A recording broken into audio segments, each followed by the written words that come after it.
Na-hype si Anthony Edwards at pa-flex-flex pa dito si Gobert. Pumalag ang player nito ng Milwaukee Bucks. Nag-ala MJ moves. Matindi yung laban nila ni Edwards. Disgrasya pa ang inabot ng referee na to. Isang mainit na labanan na Minnesota Timberwolves versus Milwaukee Bucks. Still, hindi pa rin makakapaglaro si Giannis Antetokounmpo nang dahil na nga sa kanyang right calf strain. So start ng first quarter, nasimulan yan dito ni Bobby Portis, top of the key, 3-pointers. Sinundan pa yan dito ng 3 points ni Kevin Porter. Bobby Portis muli ditong kumana ng 3 points. Milwaukee Bucks first takes the lead. Nakakapagtala sila ng 11-2 run. Kaya naman, unang napatay mo dito si Chris Fringe after ng tres nito ni AJ Green. Pagkatapos naman dito ng timeout, naitala naman dito ni Edwards ang kanyang first basket na may kasama pang foul. Sa play naman nito, natawagan ng Golden si Gobert sa driving layup ni Kuzma, and after nyan, nakapag-steals naman si Naz Reid na naway sa fast break points dito ni Julius Randle. Pagkatapos nyan, eto, Anthony Edwards sinayawan si Kuzma. Nakalusot, counted and one. Sabay napahype si Ant-Man. And after nyan, si Miles Turner naman ang kanyang sinayawan. And then out, itong kanyang step back jumper. Sabay napatapik na lang sa sahig si Ant-Man. Kevin Porter, pasok naman itong kanyang driving layup at transition layup din ang bawi naman sa kapila. Balik lang sa anim yung kalamangan dito ng Bucks dahil nakakuha ng counted and one si Jericho Sims at nasundan niya ng driving dunk ni Ryan Rollins sa play na to. Pagkatapos niyan, si Edwards naman ditong nakapag-draw ng foul with double-digit scoring. Ryan Rollins may pahabol pa dito ng tres para sa Milwaukee. Natapos ang first quarter, 29-23. Milwaukee up by 6. Sa start ng second quarter, nasimula naman dito ni Bobby Portis at nasundan niya ng pull-up jumper ni Ryan Rollins plus and 1 at umakyat na ngayon sa 14 points lead ng Milwaukee Bucks under sa 8 minutes mark. Eto, pasok naman yung driving floater ni DiVincenzo, and after nyan, napatay mo naman dito ang Timberwolves sa score na 39-25. Mukhang maganda naman ditong tinawag ng timeout ng moves dahil nagkaroon sila dito ng momentum at naibaba nila sa single digit lead. Highland on the push.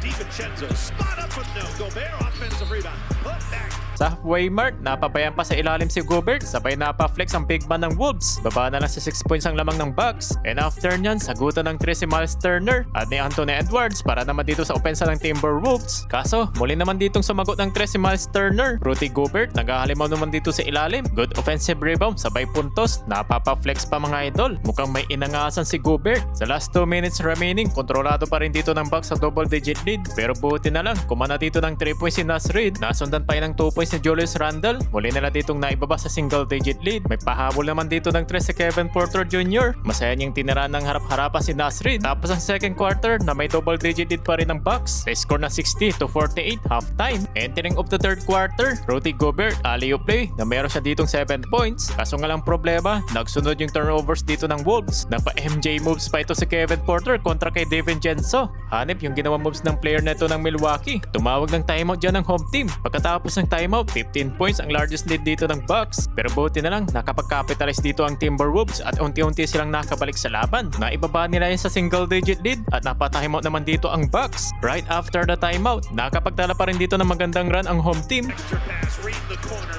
Rebound short. Not the rebound. Biglaan na lang nila ditong naibaba sa 3 points lead. Napashimmy-shimmy pa si Naz Reid. At ang dahil dito sa 3 ni DiVincenzo, naitabla nila yung laban sa score na 68. Naglaho na lang parang bola yung malaking kalamangan ng Bucks. At muli na naman ditong bumitaw ng 3 si DiVincenzo. Step back 3 kontra kay Ryan Rollins. Tumalbog pa yung bola. For the first time, sila naman yung nakapagtala ng lead. Crosses back over. Gets in the paint. Runs it up with the left. Laking X-factor naman dito si Ryan Rollins para sa Bucks. At muli nila ditong naitabla after ng 3 nito ni Bobby Portis. Anthony Edwards, nakapagpahabol pa ng driving layup. Yun nga lang, bago naman dito matapos ang third quarter, disgrasya ang inabot pa ng referee na to. Nahampas ng bola, sabay napaday pa sa audience mga idol. At buti na lang, hindi napala yung ilong ng referee. Heading to the fourth quarter, tabla ang laban sa score na 75.